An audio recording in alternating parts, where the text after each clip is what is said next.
ઉપસ્થિત આદરણીય શાસ્ત્રીજી, શ્રી ગોરધનનાથજી હવેલીના સર્વે ટ્રસ્ટીગણ, મનોરથી પરિવાર એવં કથામૃતનું રસપાન કરવા આવેલા સર્વે વલ્લભીજનો, નંદરાય તણા દરબારે તા તો ભીડ ભરાણી ભારે. પહેલા જ દિવસે આ દશા છે, કાલથી એકબીજાના ખોળામાં ગોદ બેઠે ગોપાલ કહત નંદરાય સો. આજ તો કામ કરવા માટે ગામે ગામ ફરીએ છે, નજદીક લાવવા છે, સંગઠિત કરવા છે. બસ આ જ એક ઉદ્દેશ્ય છે. વિખરાયેલો વૈષ્ણવ સમાજ એક છત્રમાં ભેગો થાય, મહાપ્રભુજીની સામે જોતો થાય.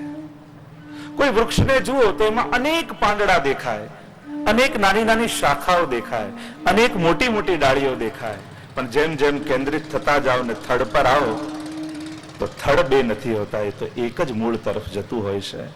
એમ અનેક ઘર દેખાશે, અનેક વલ્લભકુલના બાળક દેખાશે, પણ મૂળ પુરુષ એવા શ્રી મહાપ્રભુજી તરફ જશો ત્યારે આ બધું એક જ. શ્રી વલ્લભ કલ્પદ્રુમ ફલ્યો, ફલ લાગ્યો વિઠ્ઠલેશ, શાખા સબ બાલક ભય, ताको पार न पावत शेष. ये श्री वल्लभ रूप कल्प वृक्ष उगा है. एक सुंदर सुभग मनोरथ सिद्ध थवा जई રહ્યો છે. અવસર આપણા આંગણે આવ્યો છે. મનોરથી પરિવારનો ખૂબ જ ભાવ અને એક જ મનમાં ભાવના, બસ લોકોને સત્સંગ આપવો છે, ભગવત ગુણગાન સંભળાવવા છે. અને એક નવો પ્રયોગ, જેમ પૂર્વમાં મણિકાકાએ કહ્યું એમ કે ભાગવતજીની કથાનું તો દર્શન કરતા જ જઈશું છેલ્લે, પણ રોજ એક નવા પુષ્ટિ માર્ગીય વિષયનો રસપાન કરવાનો અવસર. આ પ્રથમ જ વાર વડોદરા ખાતે એક સુંદર એક નવા પ્રકારના સત્સંગનું આયોજન થયું છે. એક નવો પ્રયોગ છે કે પુષ્ટિ માર્ગના, કે જેમાં પુષ્ટિ માર્ગનું હાર્દ છુપાયેલું હોય એવા ગ્રંથો, એવા કીર્તનો, શ્રી દ્વારકેશજી રચિત, શ્રી હરિરાયજી રચિત, અને જેમાં પુષ્ટિમાં આપણા રોજ બરોજ સેવા ક્રમ છે, સત્સંગનો આપણો જે ક્રમ છે, લગભગ બધા વૈષ્ણવોને પ્રાચીન મંડળો જ્યાં ચાલતા ત્યાં તો આ નિત્ય લીલાનો પાઠ થતો, મૂળ પુરુષના પાઠ થતા, વલ્લભાખ્યાન ગવાતા. તો એ જ બધા ગ્રંથોને લઈ આપણે આ 7 દિવસ સુધી આનંદ કરવાનો છે. ભગવત કૃપાનું કોઈ સૌથી સુંદર સ્વરૂપ હોય તે સત્સંગ છે. કૃપાના અનેક રૂપ આપણે મનમાં ધારણાઓ કરી રાખતા હોઈએ. આ મળ્યું તો કૃપા, આ થઈ તો કૃપા, પણ મારા મતે તો ભગવત કૃપાનું કોઈ સૌથી સુંદર સ્વરૂપ હોય તો એ સત્સંગ છે.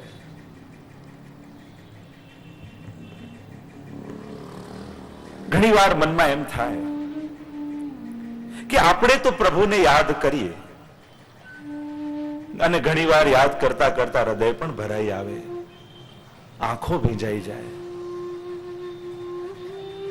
અને ઘણી વાર હૃદયમાં એવો તાપ પ્રભુ મિલનનો જાગે. પણ એવો વિચાર ઘણી વાર થાય કે આપણે તો પ્રભુને યાદ કરીએ છીએ, પણ શું પ્રભુ આપણને ક્યારે યાદ કરતા હશે? આપણને જેવો મળવાનો એમને તાપ થાય છે, એવો પ્રભુને આપને મળવાનો ક્યારે તાપ થતો હશે? આપણને તો રાતના સૂતા એમ થાય કે મંગળા ક્યારે કરાવું, મારા લાલનનું મુખારવિંદ ક્યારે જોઉં. પણ શું આપણા લાલનને પણ એવું થતું હશે કે ક્યારે આ મંગળા કરાવશે, અને તેરો મુખ નીકો કે મેરો મુખ પ્યારી, એમ હું પણ આના મુખારવિંદને જોઉં? તો પ્રભુ આપણને યાદ કરી રહ્યા છે એમ આપણને ક્યારે ખબર પડે? એનો સંકેત શું? વિચારતા એ જ વિચાર મનમાં આવે કે જ્યારે જ્યારે આવા સત્સંગના આયોજનો આપણને મળે ત્યારે હું માનું કે ઠાકોરજી આજે આપણને યાદ કર્યા છે.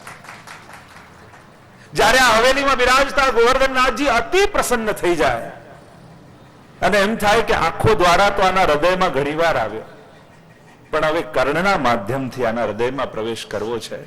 ત્યારે આ ગોવર્ધનનાથજીની ઈચ્છાથી જ આવા સત્સંગના આયોજનો એમના સાનિધ્યમાં થતા હોય. સત્સંગ અને સાનિધ્ય આ બંને છે. આ ત્રણ વસ્તુ જો જીવનમાં વૈષ્ણવને રહી તો આ કલયુગ એનું કંઈ બગાડી નહીં શકે. સંગ, સાનિધ્ય અને સન્મુખતા. વૈષ્ણવનો સંગ, ગુરુનું સાનિધ્ય અને પ્રભુની સન્મુખતા જેના જીવનમાં છે એનું કલયુગ ક્યારેય કંઈ બગાડી શકતો નથી. તેને કાળ કર્મ નવ બાંધે રે, યમતે શિર ધનુષ ન સાંધે રે, એવો માર્ગ શ્રી વલ્લભ વર્ણો જ્યાં નહીં પ્રવેશ વિધિહરનો. તો એસા ये પુષ્ટિ માર્ગ. આપણે તો ભાગ્યશાળી છીએ કે પુષ્ટિ માર્ગમાં મહાપ્રભુજી આપણને સ્વીકાર્યા છે. આપણું મહદ ભાગ્ય છે. પુષ્ટિ માર્ગમાં આવીને કૃપા નથી મળવાની, પણ તમારા ઉપર કૃપા થઈ ગઈ છે કે તમે પુષ્ટિ માર્ગમાં આવ્યા છો. આપણે બધા એમ માનીએ છીએ કે માળા કરીને કૃપા, પાઠ કરીને કૃપા, કથા સાંભળીને કૃપા, વ્રજમાં જઈને કૃપા. પણ હું તો કહું છું, કૃપા થાય તો વ્રજમાં જવાય, કૃપા થાય તો માળા હાથમાં આવે, કૃપા થાય તો કથામાં અવાય. તો એક સુંદર સંયોગ આપણને સૌને સાંભળ્યો છે. બને તો એકે દિવસ પાડતા નહીં. આ એવા સુંદર સુંદર વિષયો રોજ, અને એ વાતનો મને આનંદ છે. હું આટલી જગ્યાએ જાઉં પણ અલકાપુરીમાં જયારે કથા હોય ને 3 વાગ્યાનો ટાઈમ હોય ત્યારે 3 વાગે આખું મેદાન ભરાઈ ગયું હોય. આ નિશ્ચય મારો તો સ્વભાવ છે, હું જેટલા વાગ્યાનો સમય આપું હું એનાથી 15 મિનિટ પહેલા રેડી હોઉં. એ પછી 2 વાગ્યાનો સમય હોય કે 3 વાગ્યાનો સમય હોય, ગમે તે મણી કાકા જાણે પણ છે.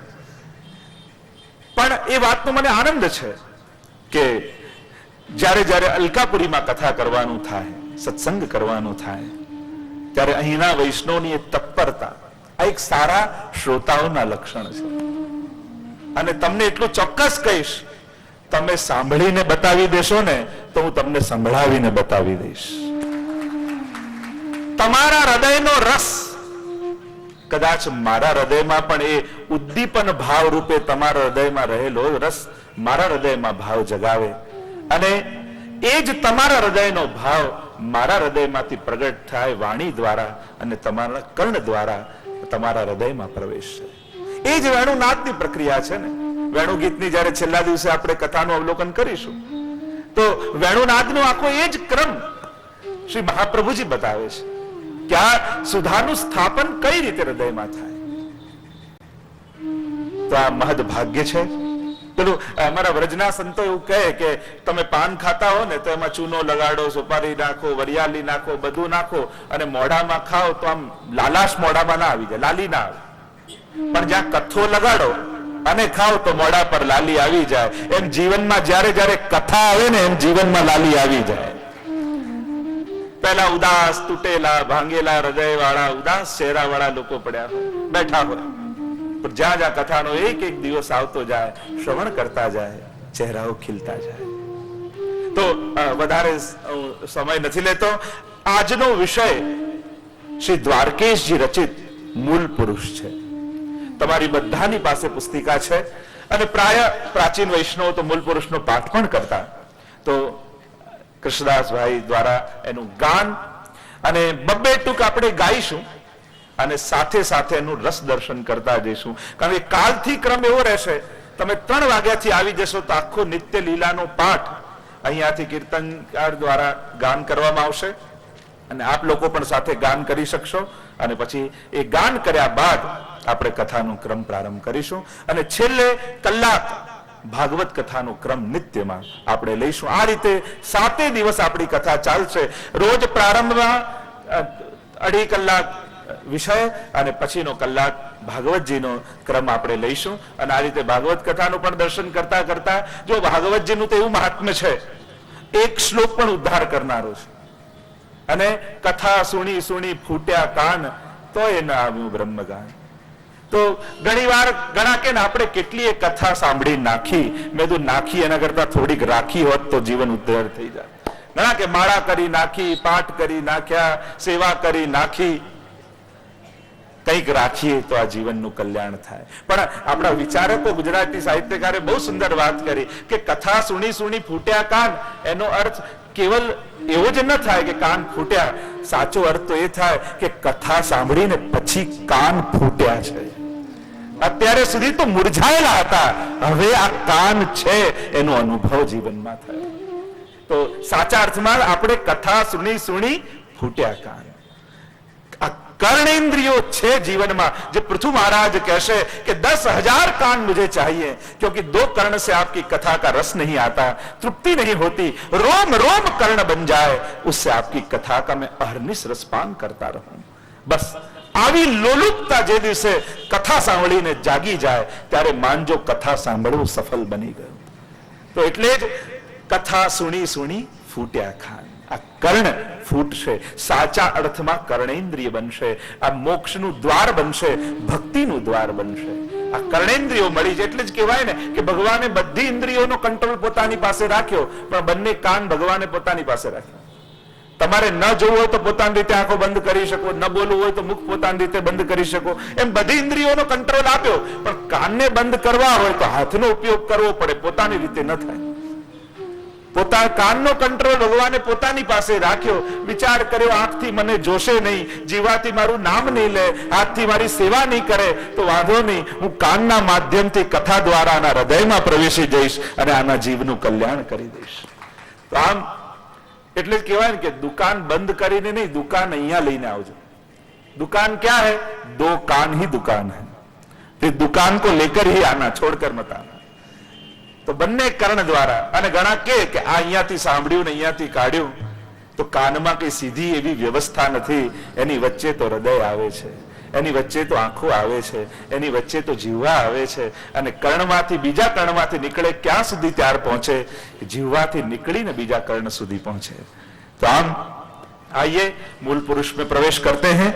અહીંયા ગાન થશે અને સાથે સાથે રસપાન કરતા જઈશું. બધાની પાસે પુસ્તિકા છે, બધાને વાંચન કરતા આવડે છે. અહીંયાથી ગાન થાય, સાથે સાથે તમે પણ અવગાહન કરી શકો છો. અને આખો પંડાલ જાણે સર્વે ગોપીઓ હોય અને સાથે મળીને પ્રભુને પુકારતા હોઈએ એવી ભાવ સાથે આપણે આ ગાન કરીશું. મૂળ પુરુષનું 2 ટૂંકનું ગાન કરીશું અને પછી એનું રસ દર્શન કરીશું. मूल पुरुषे नारायण योग्य श्रुति अवतार भय सर्वज्ञ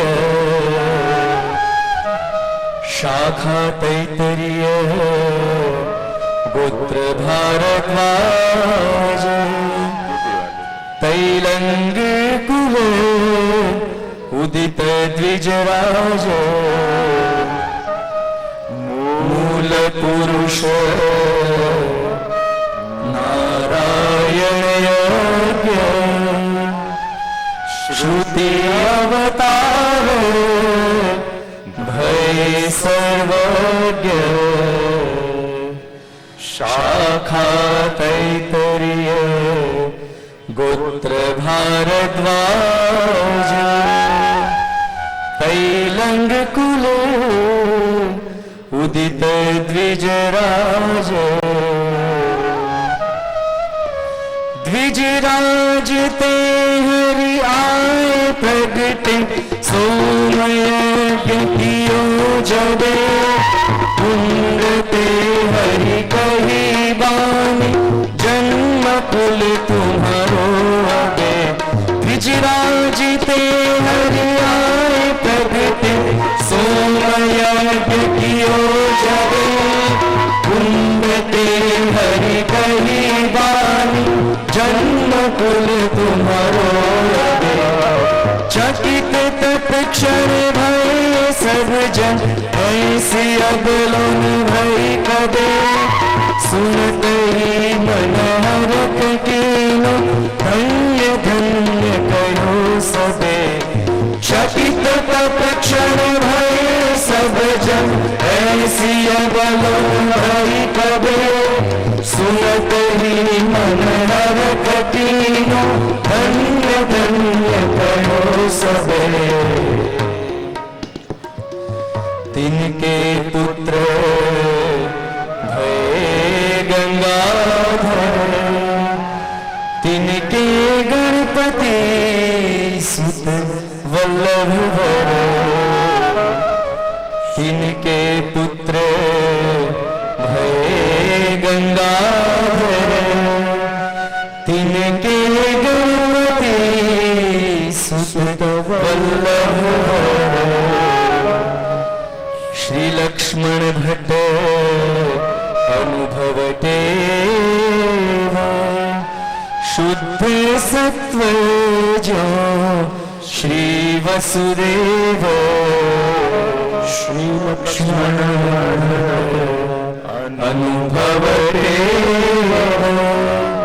शुद्ध सत्व जो श्री वसुदेव सत्व गुण विद्या पयोनिधि विशद कीर्ति प्रकट काम का करवार मेरे जाति सब हर हित भई सत्व गुण विद्या पयोनिधि विशद कीर्ति प्रकट काम का करवार में रही जाति सब हर हित भई पैव पर सकुटुंब लेके चले प्राग साथ ले स्थान दान दिवाए द्विज को चले काशी पात ले पैव पर सकुटुंब लेके चले प्राग साथ ले स्नान दान दिवाय द्विज को चले काशी पात ले मूल पुरुष नारायण यज्ञ श्रुति अवतार भय सर्वज्ञ शाखा तैतरीय गोत्र भारद्वाज तैलंग कुल उदित द्विजराज श्री वल्लभाधीश की जय। દ્વારકેશજી રચિત મૂલ પુરુષ શબ્દનો જો વિચાર કરીએ તો જે આ કુળના મૂળમાં છે એ પુરુષની આ વાત છે. શ્રી મહાપ્રભુજીનું આખું એ વર્ણન જીવન ચરિત્રનું આ મૂળ પુરુષમાં કરવામાં આવ્યું. જેમ પ્રાય બધા કુટુંબનો આંબો બનાવતા હોય અને એમાં જ્યાંથી કુટુંબ પ્રારંભ થયું હોય એ મૂળ પુરુષ રૂપે મૂળમાં રાખવામાં આવે અને પછી આખું વૃક્ષ બનાવાય. તો મૂળ પુરુષનો એક અર્થ તો શ્રી મહાપ્રભુજી કે આ મહાપ્રભુજીનું આખું દિવ્ય ચરિત્ર દ્વારકેશજી આમાં વર્ણિત કર્યું. પણ જ્યારે આ મૂળ પુરુષ પ્રારંભ કર્યું, જો મૂળ પુરુષની વાત છે, વેદમાં પુરુષ સૂક્ત આવે છે. આ મહાપ્રભુજી કોણ છે કે મૂળ પુરુષ? વેદમાં જે પુરુષ રૂપે કહેવાયા છે એની આ કથા છે. કારણ કે વેદમાં બ્રહ્મને કયા આનંદ માત્ર કરપાદ મુખોદરાદિ. બ્રહ્મ કેવા છે તો કે આનંદ માત્ર કર પાદ મુખ ઉદરાદિ. જેનું સર્વ આનંદમય છે એ જ બ્રહ્મ છે. અને એટલે જ એ જ વેદના બ્રહ્મ નંદાલયમાં પ્રભુ બનીને પ્રગટ થયા. એટલે નંદ મહોત્સવમાં આપણે શું કહીએ? નંદ ઘેર કૃષ્ણ ભયો નથી કહેતા, આનંદ ભયો કહીએ છીએ. પછી કહીએ જય કનૈયા લાલ કી. પણ પહેલા તો એમ જ કહીએ નંદ ઘેર આનંદ ભયો. કારણ કે વેદમાં જે બ્રહ્મ આનંદ રૂપ કયા છે એ જ નંદ બાબાને ત્યાં લાલન બનીને પ્રગટ થયા છે. એટલે કહીએ નંદ ઘેર આનંદ ભયો. અને એ જ નંદ બાબાને ત્યાં પ્રગટેલા પ્રભુ લક્ષ્મણ ભટ્ટજીને ત્યાં પ્રગટ થયા. એ જ બ્રહ્મ છે. એટલે સર્વોત્તમ સ્તોત્રમાં પહેલું નામ આનંદાય નમઃ. કારણ કે એ જ વેદના બ્રહ્મ લક્ષ્મણ ભટ્ટજીને ત્યાં આનંદ રૂપે પ્રગટ થયા છે, શ્રી વલ્લભ રૂપે પ્રગટ થયા છે.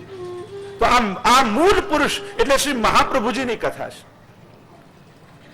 પ્રવેશ કરીએ મૂળ પુરુષ નારાયણ યજ્ઞ. અને કહ્યું કે આ કુળના મૂળ પુરુષ કોણ છે? મહાપ્રભુજીથી 7મી પેઢી ઉપર લઈ ગયા યજ્ઞ નારાયણ ભટ્ટ. મૂળ પુરુષ નારાયણ યજ્ઞ, શ્રુતિ અવતાર ભય સર્વજ્ઞ. અને કેવા છે? સાક્ષાત વેદના અવતાર છે. પ્રસિદ્ધ મહાપ્રભુનું જીવન ચરિત્ર તમે બધા જ જાણો છો. યજ્ઞ નારાયણ ભટ્ટે સોમ યજ્ઞ કરવાનો પ્રારંભ કરેલો આ કુળમાં, અને એટલા માટે એમને મૂળ પુરુષ અહીંયા કહ્યા. કારણ કે મહાપ્રભુજીનું પ્રાગટ્ય ની આગાહી એ જ કુંડમાંથી પ્રારંભ થવાની છે. તો મૂળ પુરુષ નારાયણ યજ્ઞ એટલે કે યજ્ઞ નારાયણ નામના એ તૈલંગ કુલના પરમ વિદ્વાન બ્રાહ્મણ એ આ કુળના મૂળ પુરુષ છે. શ્રુતિ અવતાર ભય સર્વજ્ઞ, સાક્ષાત શ્રુતિ એટલે કે વેદના અવતાર છે. અને પોતે વેદના અવતાર છે. એટલે એટલા પ્રકાંડ પંડિત વેદના હતા કે આસપાસના બ્રાહ્મણોને ઈર્ષા થઈ ગઈ એમની પાસે. કહ્યું કે આપ આટલા બધા વેદના પોતાને માર્તંડ સમજો છો વેદના. તો એક પાડાને પકડીને લઈ ગયા, ભેંસો હોય ને એને લઈને લઈ ગયા એમની પાસે ને કહ્યું કે આને વેદ ભણાવો તો અમે આપને વેદના અવતાર જાણીએ. અને જ્યાં પાડાને પકડીને લાવ્યા અને યજ્ઞ નારાયણ ભટ્ટ એવા પ્રતાપી પાસે આવીને કાનમાં કહ્યું, ભો લુલાય વેદાનુચ્ચારય, તું વેદ બોલ. અને ઇતિહાસ એમ કહે છે કે એ જ સમયે એ મૂક પાડો વેદના ઉચ્ચાર કરવા લાગ્યો. સાક્ષાત શ્રુતિ અવતાર ભય સર્વજ્ઞ. આ તો વેદના અવતાર છે પોતે. પરિચય આપ્યો બ્રાહ્મણનો. હંમેશા પરિચય બ્રાહ્મણ મળે તો કાન પકડીને જવાબ એકબીજાનો પરિચય આપતા હોય છે. અહીંયા પણ પરિચય આપ્યો. શાખા તૈત્રીય, ગોત્ર ભારદ્વાજ. તૈત્રીય શાખામાં પ્રગટેલા છે આ કુળ. વૈશંપાયન યાજ્ઞવલ્ક્યનો પ્રસંગ છે, એમાં વધારે વિસ્તારમાં નહીં જાઉં. કે જ્યારે ગુરુનો અપરાધ થયો અને કહ્યું કે મેં તને ભણાવેલી બધી જ વિદ્યા આપી દે, અને વમન કર્યું. વમન કર્યું ને બધી વિદ્યા બહાર કાઢી. આસપાસ બીજા શિષ્યો હતા, એમને થયું કે આ વિદ્યા અમે લઈ લઈએ. પણ બ્રાહ્મણ દેહમાં વમન કરેલી વસ્તુનું ગ્રહણ ન થાય એટલે તીતર બની ગયા, અને તીતર બનીને એ બધી વિદ્યા ગ્રહણ કરી લીધી. અને એ બ્રાહ્મણોથી જે શાખા નીકળી વેદની, એ તૈત્રીય શાખા કહેવાય. આ વેદની તૈત્રીય શાખા કહેવાય. એ જે તીતર બનીને બ્રાહ્મણોએ ગ્રહણ કરેલું જ્ઞાન, એ તૈત્રીય શાખા. તો શાખા તૈત્રી ગોત્ર ભારદ્વાજ. ભારદ્વાજના ગોત્રમાં છે. તૈલંગ કુલ ઉદ્દીત દ્વિજરાજ. અને આ તો દ્વિજ ચંદ્રમા છે, બ્રાહ્મણ કુળના તૈલંગ કુલમાં પ્રગટ્યા છે એવા યજ્ઞ નારાયણ ભટ્ટ છે. એમના જીવનનો એવો પ્રસંગ આવે છે કે જ્યારે સોમ યજ્ઞ એમણે પ્રારંભ કર્યો અને જ્યાં યજ્ઞમાં આહુતિ આપી અને પૂર્ણાહુતિ સમયે એમાંથી સાક્ષાત મદન મોહનલાલ સ્વામીજી પ્રગટ થયા, જે સપ્તમ નિધિ રૂપે આજે પણ કામનમાં બિરાજે છે. એ સ્વયં પ્રભુ. આપણે નવનિધિનું જ્યારે દર્શન કરીશું ત્યારે એમના ચરિત્રનું વિસ્તારથી દર્શન કરીશું. પણ એ મદન મોહનલાલ સ્વામીજી પ્રગટ થયા અને આજ્ઞા કરી કે આપના કુળમાં જ્યારે 100 સોમયજ્ઞ પૂર્ણ થશે ત્યારે હું પોતે આપના કુળમાં પ્રગટ થઈશ. અને આ યજ્ઞ નારાયણ ભટ્ટજીને સર્વ પહેલી વધાઈ મહાપ્રભુજીને પધારવાની મળી છે. સ્વયં પ્રભુએ આજ્ઞા કરી છે. પ્રભુએ ઈચ્છા જતાવી છે એમના કુળમાં પ્રગટ થવાની. હવે આખા વંશનો પરિચય આપે છે. દ્વિજરાજ તે હરિ આય પ્રગટે, સોમ યજ્ઞ કિયો જબે, કુંડ તે કહી હરિ કહી બાની, જન્મ કુલ તુમ્હારે અબે. સ્વયં પ્રભુ પ્રગટ થયા અને કહ્યું કે હું તમારા કુળમાં અવતાર ધારણ કરીશ. ચકિત તત્ક્ષણ ભયે સબ જન, એસી અબલો ન ભઈ કબે. બધા ચકિત થઈ ગયા. યજ્ઞો તો ઘણા જોયા છે, પણ આ તો સાક્ષાત પુરુષોત્તમને પ્રગટાવે એવો યજ્ઞ પહેલી વાર જોયો. સુનત હી મન હરખ કીનો ધન્ય ધન્ય કયો સવે. અને આ સાંભળ્યું જ્યારે ભગવદ વાણી બધાએ સાંભળી, ધન્ય ધન્ય કહેવા લાગ્યા, બધાઈ આપવા લાગ્યા યજ્ઞનારાયણ ભટ્ટને કે આપના કુળમાં જ્યારે 100 સોમયજ્ઞ પૂર્ણ થશે ત્યારે સ્વયં પરમાત્મા પધારવાના છે. આગળ કહેતા કહ્યું, તિનકે પુત્ર ભય ગંગાધર तिनके गणपति सुत वल्लभ भर श्री लक्ष्मण भट्ट अनुभवते शुद्ध सत्व जो श्री वसुदेव. હવે એના વંશનો પરિચય આપ્યો. યજ્ઞનારાયણ ભટ્ટ પછી એમને પુત્ર થયા ગંગાધર. તિનકે પુત્ર ભય ગંગાધર. જેમ યજ્ઞનારાયણ ભટ્ટ સાક્ષાત શ્રુતિનો અવતાર હતા, એમ ગંગાધર ભટ્ટ સાક્ષાત મહાદેવજીનો અવતાર હતા. એમ કહેવાય છે ઇતિહાસમાં કે જ્યારે અભ્યુર્ત સ્નાન કરતા હતા અને એ જ સમયે અભૃત સ્નાન સમયે એમના કેશમાંથી ગંગાજી પ્રગટ થઈ ગયેલા અને બધાને સાક્ષાત દર્શન કરાવ્યા, જાણે પ્રગટ મહાદેવજી ન બિરાજતા હોય. જેમ મહાદેવજીને કેશમાંથી ગંગાજીનું અવતરણ